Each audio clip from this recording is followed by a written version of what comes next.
Hi everyone. Since we're at the end of, well, it's the beginning of the year, but it's almost tax time. So I wanted to talk a little bit about the expenses that you should be taking if you are running an online business or any kind of a business yourself. And just remembering to, take the costs of things, number one, into account when you're pricing your products, but you also need to remember to take these deductions on your taxes. So I'm going to actually go through the list of all of the expenses that I have, and just to kind of give you an idea about the expenses that I have.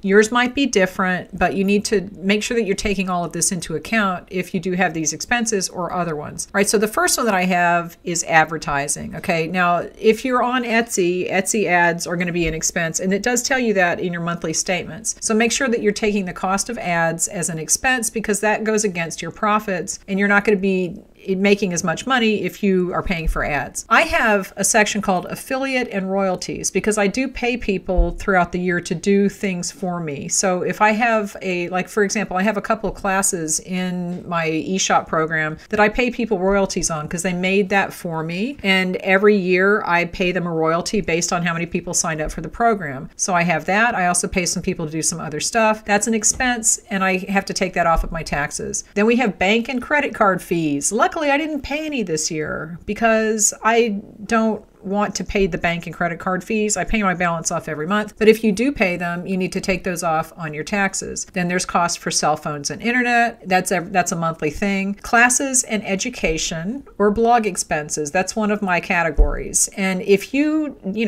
do take classes for your business, then yeah, you can deduct that as a business expense. So keep track of all of that because that's a cost that goes against your profits. Cost of goods sold is probably going to be the biggest one for most of us. So that would be the cost of the materials that it takes to make your products. And you need to deduct all of that as an expense because, again, that eats into your profits and you will, lose money if you don't. And a lot of people get to the end of the year taxes and they're like, I didn't make any money. I've been working 80 hours a week because you're not pricing your stuff high enough to cover all this. All this stuff adds up and it all needs to be factored into the cost of your products. Okay, I'll talk about that in a minute. The next category I have is domain name registrations because I have a lot of them. And this year I'm kind of, my word for the year is divest. I'm not renewing as many of them. I'm starting to get rid of the ones I'm not going to use, but I do have a lot of domain names registered just because why not? That's what I do. I like that. Then we have one for equipment. Now, equipment in the state that I'm in Virginia, they make you pay taxes on your personal property that you use for your business. So I have to keep that separate just so that I know how much things cost when I'm using them. And then I have to pay a tax based on that. It's ridiculous, but that's how it is. The next one that I have, and this might be a little different for you, is food expenses. This was a big one when I did wedding cakes. I don't have very much in this category now, but I do have a blog that I write some recipes on, and so sometimes I'll go out and buy stuff for that. I just throw it into this category just to keep it there. Now here's a big one that I bet a lot of you don't, and it looks like I'm missing one too. I need to look to see when I paid my insurance. Insurance, if you have insurance for your business, I pay insurance for my business. I also pay insurance for my classes. So the classes that I teach has an insurance payment that goes with it because it's a different type of insurance. So yeah, you need insurance. So you have to factor that in. I have a category called legal fees. Now this would be my LLC. Sometimes I put like fees that they charge me in there. If there's anything else that's a legal fee, I kind of stuck it in there. I also have one called license fees. And in Virginia, there's no charge for a business license if you don't make under $1 million or whatever the limit is. But they do charge me other types of fees because it's the government and they want their money. So, I put that in here. I have three different fees from the state for the privilege of running a business, and that's there. So that counts.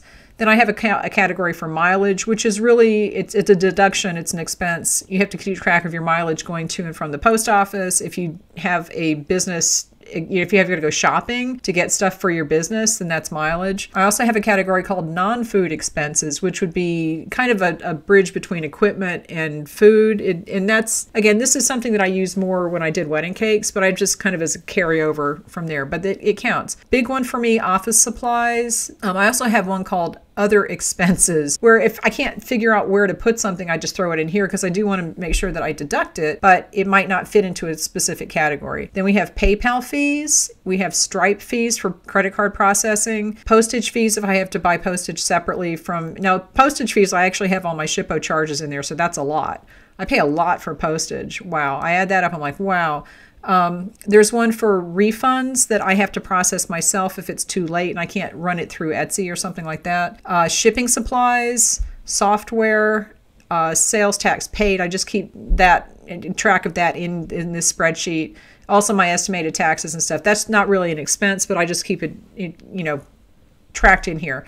But all of those things are probably things that you also will, not all of them, but most of them you're going to have to run into at some point. Now, I do not do a home office deduction because there's so much overlap in my home of people using rooms for different things. I don't have, like this room, theoretically, I could use as a home office deduction, but I am very cautious and paranoid about taxes. So I tend to underestimate my deductions so that if at any point I get audited, I can tell them, okay, I have not taken this home office deduction, but I really do only use this room for my work. So let's calculate that. And then you guys can tell me how much I can take. And then maybe you'll owe me money at the end of the audit.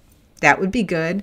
So anyway, and I don't want to figure it out, honestly. I don't care. Every single thing that you take into account for your business, it has to go on your taxes so that you don't declare too much income and you don't pay too much taxes. And also so that you can price your items correctly, because the cost of every single thing that goes into running your business needs to be factored into the price of your products. If you don't do that, then you're not going to make enough money. And that's, I think a lot of people forget about things like your cell phone or the mileage or your insurance or whatever. Software is a big one for me because I paid Teachable from the classes. I have SEO software that I use to, analyze my website and that kind of stuff. So you have to take the cost of every single thing that you use to run your business into account when you're pricing your products. Very important. If you have any questions, leave them for me. But that's basically my expenses. And you might have some. If you have some that I have not mentioned and you think other people might, and you want to go ahead and put that down in the comments, please do. Leave me any questions. Give this video a thumbs up, and I will talk to you later.